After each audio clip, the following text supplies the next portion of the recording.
نیکیوں کے اس موسم بہار رمضان المبارک میں ضرورت ہے کہ ہم انسانیت کی سب سے عظیم ہستیاں انبیاء کرام کے قصے سنیں تاکہ ان کی روشنی میں ہم اپنی زندگی میں سدھار لا سکیں۔ تو آئیے سنتے ہیں پروگرام نبیوں کے قصے۔ الحمد للہ رب العالمین والصلاة والسلام علی قائد الغر المحجلین نبینا محمد وعلی آلہ وصحبہ اجمعین وبعد۔ محترم ناظرین، السلام علیکم ورحمۃ اللہ وبرکاتہ۔ پروگرام نبیوں کے قصے میں آپ سب کا استقبال ہے۔ قصوں اور کہانیوں کی انسانی زندگی میں بہت اہمیت رہی ہے۔ اس کے ذریعہ لوگوں تک پیغام بہت جلد اور آسانی سے پہنچتا ہے۔ اسی لیے ہر زمانے میں لوگوں نے قصوں پر دھیان دیا ہے اور اس کی اہمیت کو اپنے ذہن میں بیٹھایا ہے۔ قرآن کریم کا 1/3 حصہ نبیوں اور ان کے اقوام سے متعلقہ قصوں پر مشتمل ہے۔ اس پروگرام میں ہم آپ کے سامنے انہی نبیوں کے قصے بیان کریں گے، شروع انسانیت سے لے کر آخری نبی محمد صلی اللہ علیہ وسلم تک کے احوال بیان کریں گے۔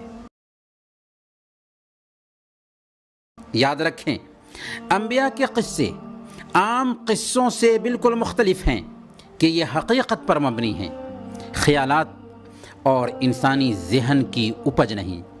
ان قصوں میں سارے انسانوں کے لیے درس ہے، سبق ہے، پیغام ہے، غور و فکر کی دعوت ہے۔ فَاقْصُصِ الْقَصَصَ لَعَلَّهُمْ يَتَفَكَّرُونَ، اے نبی ان لوگوں کے سامنے واقعات بیان کیجئے تاکہ وہ غور و فکر کریں۔ پیارے بھائیوں، انبیاء رسول کے قصوں سے ہمیں کیا فائدہ حاصل ہوتا ہے؟ جی ہاں، یہ قصے دل لگی کے لیے بیان نہیں کیے گئے، بلکہ یہ ہمیں بتاتے ہیں جینے کا سلیقہ۔ ان کے ذریعہ ہم انسانیت کی تاریخ کو جانتے ہیں۔ نبیوں کے قصوں سے وحی اور رسالت کی تصدیق ہوتی ہے اور یہ پتہ چلتا ہے کہ سارے آسمانی مذاہب ایک ہی تعلیم پیش کرنے والے تھے۔ یہ قصے ہمیں بتاتے ہیں کہ قوموں نے رسولوں کے ساتھ کیسا معاملہ کیا، جن لوگوں نے رسولوں کی تائید کی کیسے سرخرو ہوئے، اور جن لوگوں نے ان کا انکار کیا کیسے اللہ تعالیٰ نے ان کو نیست و نابود کیا۔ نبیوں کے قصوں کو جانے بغیر ہمارے لیے قرآن کریم کو سمجھنا ممکن نہیں ہے۔ کتنی صورتیں نبیوں کے نام سے ہیں، کتنی آیات میں انبیاء کا تذکرہ آیا ہے۔ اگر ہم نبیوں کے قصے نہ جانیں گے تو ان آیات کو سمجھنا ہمارے لیے ممکن نہیں۔ نبیوں کے قصوں میں داعیان دین کے لیے بھی خاص پیغام ہے، سبق ہے کہ وہ صبر سے کام لیں، جلد بازی کا مظاہرہ نہ کریں، نتیجہ کے لیے فکر مند نہ ہوں، اور وہ انبیاء کرام کی زندگی کو اپنے لیے مشعل راہ بنائیں تاکہ ان کے لیے ہر طرح کی پریشانیوں کو برداشت کرنا آسان ہو جائے۔ غرض کہ نبیوں کے قصے ہمیں اپنی زندگی کا مقصد بتاتے اور جینے کا سلیقہ سکھاتے ہیں۔ اس لیے اس پروگرام کی اہمیت کو سمجھیے۔ اس پروگرام کا ہماری زندگی سے بہت ہی گہرا تعلق ہے۔ تو آئیے یہ عہد کرتے ہوئے آگے بڑھتے ہیں کہ اس پروگرام کو ہم دیکھنا اور سننا ہرگز نہ بھولیں گے۔ محترم ناظرین، انبیاء کے قصوں کی شروعات پہلے انسان آدم علیہ السلام سے ہوتی ہے، کیونکہ وہ پہلے انسان بھی ہیں اور پہلے نبی بھی ہیں۔ لیکن پہلے انسان اور پہلے نبی آدم علیہ السلام کے بارے میں بات کرنے سے پہلے مناسب معلوم ہوتا ہے کہ یہ جان لیں کہ یہ کائنات کیسے بنی، کیوں؟ اس لیے کہ کائنات کی پیدائش کے بعد ہی حضرت آدم علیہ السلام کی پیدائش ہوئی ہے۔ اللہ تعالیٰ نے قرآن کریم میں کائنات کی تخلیق اور اس سے متعلقہ امور کا ذکر 1000 سے زیادہ مرتبہ کیا ہے۔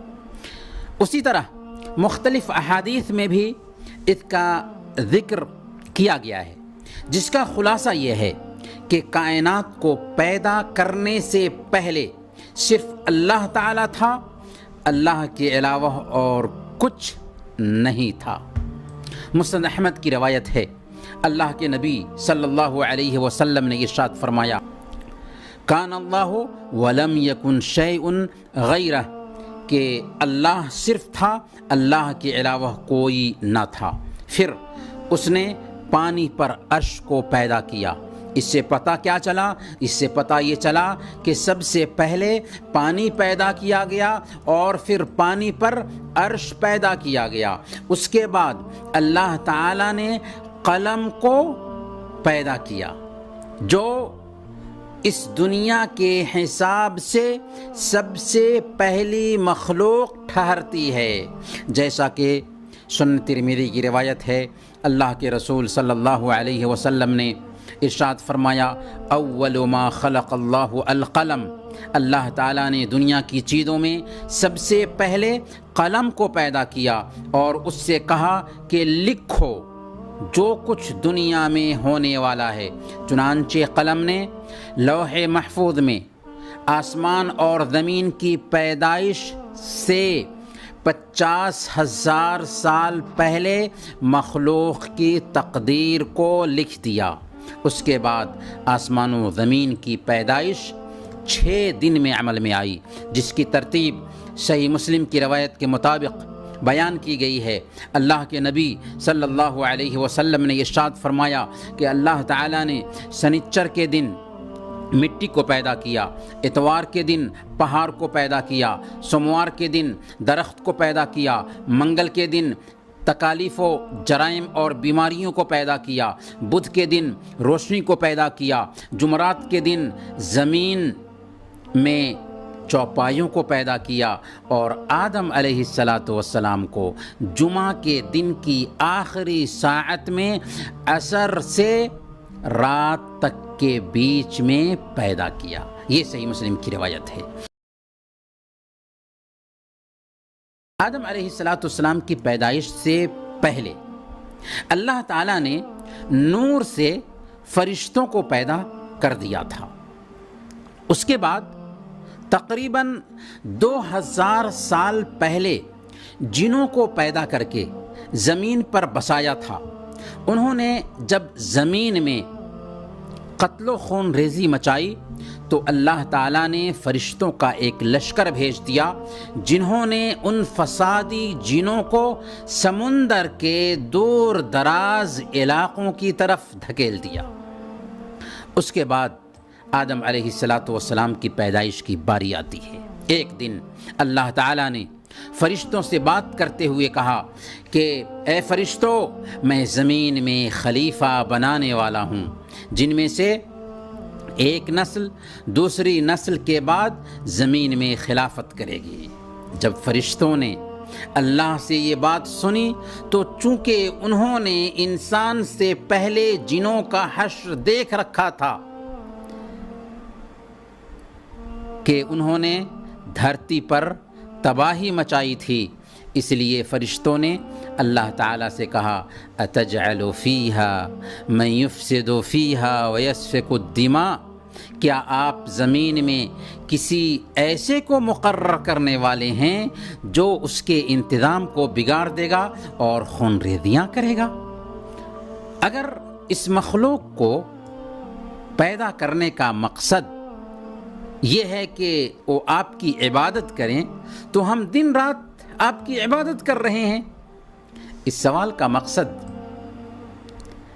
اللہ پر کوئی اعتراض کرنا نہیں تھا، اور نہ ہی آدم علیہ السلام کے مقام اور مرتبہ کا انکار مقصود تھا، اور نہ ہی انہوں نے انسانوں سے یا آدم علیہ السلام سے حسد کی بنیاد پر یہ بات کہی تھی، بلکہ فرشتے صرف اور صرف اللہ سے انسانوں کو بسانے کی حکمت جاننا چاہ رہے تھے۔ چنانچہ اللہ تعالیٰ نے دو ٹوک لفظ میں فرمایا، انی اعلم ما لا تعلمون، جو کچھ میں جانتا ہوں تم نہیں جانتے۔ میں انسان کو پیدا کرنے جا رہا ہوں، اس کی حکمت مجھے اچھی طرح معلوم ہے۔ محترم ناظرین، پھر اللہ تعالیٰ نے فرشتوں کو حکم دیا کہ تمام زمین سے مٹی جمع کریں۔ چنانچہ فرشتوں نے تمام زمین سے مٹی جمع کی۔ جب مٹی جمع کر دی گئی تو اللہ تعالیٰ نے مٹھی بھر خشک مٹی کو پانی سے تر کیا، تو یہ بھیگی ہوئی مٹی بن گئی۔ کچھ دنوں تک اس مٹی کو چھوڑ دیا تو وہی مٹی لیسدار اور چپکنے والی مٹی بن گئی۔ پھر وہی مٹی سیاہ رنگ کی ہو گئی اور اس میں سے بدبو آنے لگی، یہاں تک کہ کھنکھناتی ہوئی مٹی میں بدل گئی۔ تب اللہ تعالیٰ نے آدم علیہ السلام کا ڈھانچہ بنایا اور کچھ دنوں تک ان کے ڈھانچہ کو انسانی شکل میں پڑا رہنے دیا۔ اس کے بعد اللہ تعالیٰ نے آدم علیہ السلام کے جسم میں روح ڈالا۔ فرشتے آپس میں کہا کرتے تھے کہ چلو، اگر اللہ نے انسان کو پیدا بھی کیا تو وہ ہم سے افضل مخلوق تو نہیں ہو سکتی۔ اسی لیے اللہ تعالیٰ نے آدم علیہ السلام کو پیدا کرنے کے بعد فرشتوں پر ان کی برتری ثابت کرنے کے لیے آدم علیہ السلام کو ساری چیزوں کے نام سکھا دیے۔ اس کے بعد فرشتوں سے مخاطب ہو کر پوچھا کہ ان چیزوں کے نام بتاؤ۔ فرشتے نام تو جانتے نہیں تھے، اس لیے بتانے سے رہے۔ تب اللہ تعالیٰ نے آدم علیہ السلام سے کہا کہ تم ان چیزوں کے نام بتا دو۔ چنانچہ آدم علیہ السلام نے ان ساری چیزوں کے نام بتا دیے۔ تب فرشتوں نے اپنی بے بسی کا اظہار کرتے ہوئے کہا تھا، سبحانک لا علم لنا الا ما علمتنا، اے اللہ تیری ذات پاک ہے، ہمیں تو اتنا علم ہے جتنا تو نے ہمیں سکھا رکھا ہے۔ اس سے مقصود یہ تھا کہ فرشتوں پر آدم علیہ السلام کی برتری ظاہر کر دی جائے۔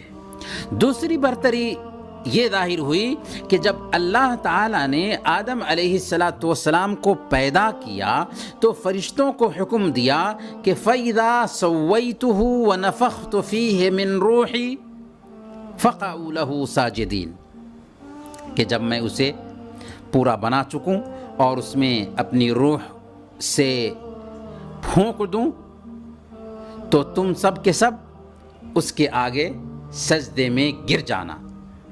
اس کا مقصد بھی یہی تھا کہ فرشتوں پر آدم علیہ السلام کی برتری ظاہر ہو، اور یہ سجدہ تعظیمی تھا جو اس وقت جائز تھا اور اللہ کے حکم سے تھا۔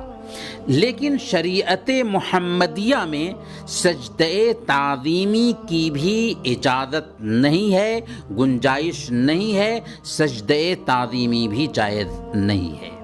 چنانچہ سارے فرشتوں نے حکم کی تعمیل میں آدم علیہ السلام کے سامنے سجدہ کیا۔ صرف ابلیس جو جنوں میں سے تھا لیکن فرشتوں کی صحبت میں رہ کر ان کے جیسے عبادت میں شہرت رکھتا تھا، اس مردود نے سجدہ کرنے سے انکار کیا اور کہا، انا خیر منہ خلقتنی من نار وخلقتہ من طین، میں اس سے بہتر ہوں، تو نے مجھے آگ سے پیدا کیا اور اسے مٹی سے پیدا کیا ہے۔